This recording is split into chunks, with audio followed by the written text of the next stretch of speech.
Hello everyone, I am Rajiv Ranjan Singh and you are watching Legal Narrative.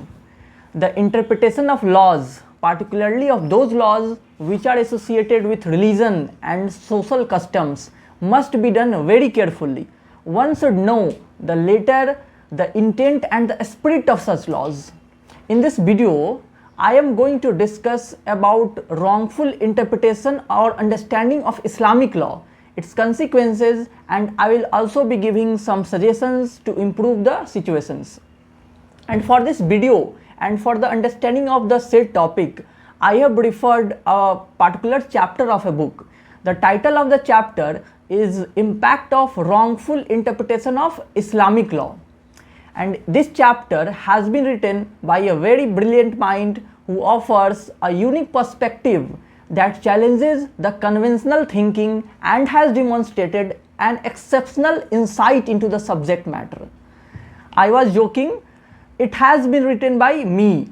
I have written the chapter titled Impact of Wrongful Interpretation of Islamic Law in the book titled Impact of Islamic Law in the Contemporary Indian Legal System. The book was published in the year 2021. You can find the book on Amazon and Flipkart. This book is an amalgamation of variety of literary, intellectual and juridical expressions showing and substantiating the direct or indirect relationship between the postulates of Islamic law and evolving modern legal system. This edited book is an attempt to put forth and advances the argument with concrete and vivid evidences through deliberations that Islamic legal principles played significant role in making and shaping the modern legal system, in addition to its compatibility and accommodative approach with the dynamism of legal issues in the ever-changing scenario.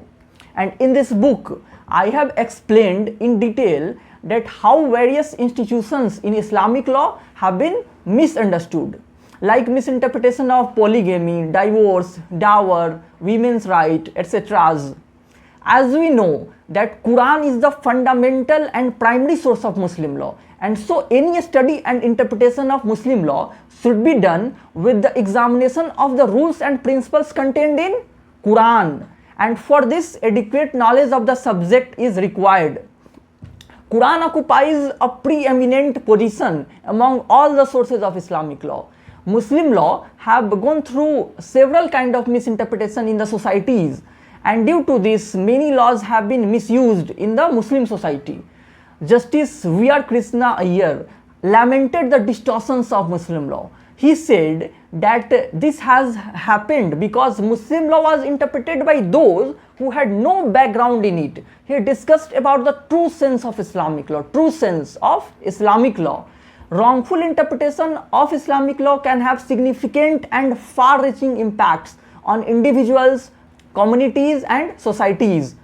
Misinterpretations often result in gender discrimination, affecting women's rights in several areas such as inheritance, marriage, divorce, custody, etc. Wrongful interpretation can lead to persecution of religious minorities and denial of religious freedom. It can justify intolerance and violence against those who follow different religious practices. And so misinterpretation can entrench social inequalities, marginalizing certain groups based on gender, religion or social status.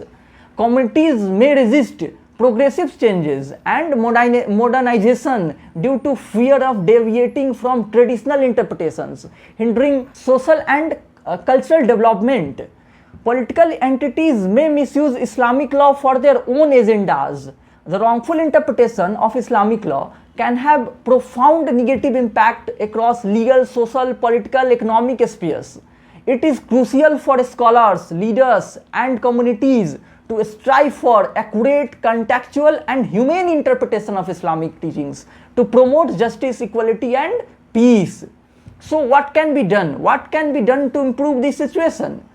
I have few suggestions. Education obviously can play a vital role in this regard. It is the duty of the government to raise the social, educational and economic standard of the ignorant masses, which will ultimately make them aware of their rights and obligations.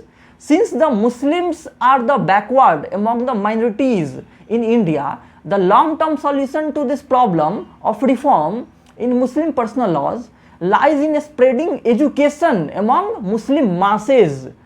It is the duty of the Islamic scholars to educate the Muslim community about their rights and obligations. States should bring social reforms slowly and in stages.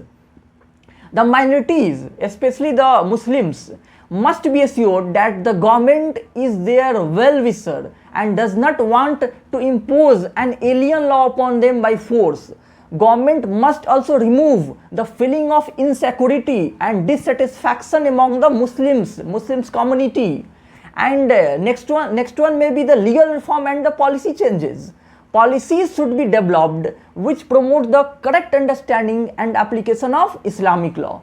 The reform of Muslim personal law should be encouraged by government through the leading and respected ulema of Muslim community.